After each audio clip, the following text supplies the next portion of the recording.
Hello students, today we have taken one question where considering the situation over here where the two blocks are kept over here attached with a wall like this and the wall is smooth.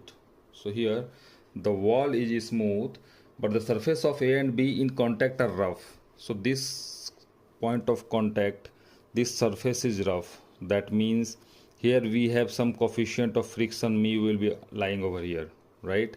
But since the wall is smooth, so the coefficient of friction lying in contact with the block A and wall will be equal to how much? 0, right?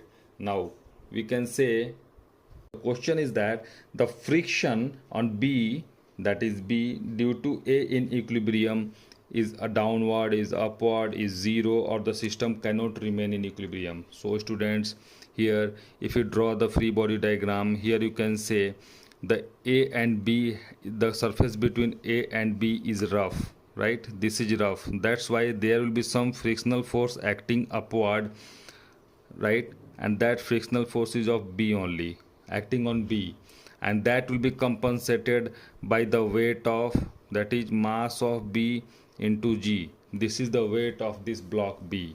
But and along with this F force is acting from right hand side towards left on B, and the normal of A will be acting into the direction opposite to F, and that normal is due to the point of contact between A and wall, right?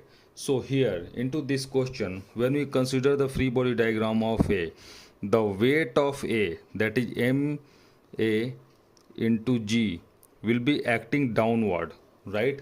But this should be compensated by the frictional force acting upward, because the frictional force is always opposite to the direction of motion, and this is the dragging force. Ma into G is the dragging force which will pull the weight downward, this block A downward, but this should be compensated by the frictional force acting upward, right? The frictional force of A, but the frictional force of A can be said as mu into N, but the value of mu over here is 0, right? So that's why this Ma into G, the weight of A will not be able to be compensated, because there will be no friction over here, mu is 0, right? So that's why from the four options we can say the system cannot remain in equilibrium is the most suitable option, and that's why we have chosen option number D as the correct answer. Okay, thank you so much for watching. Bye bye.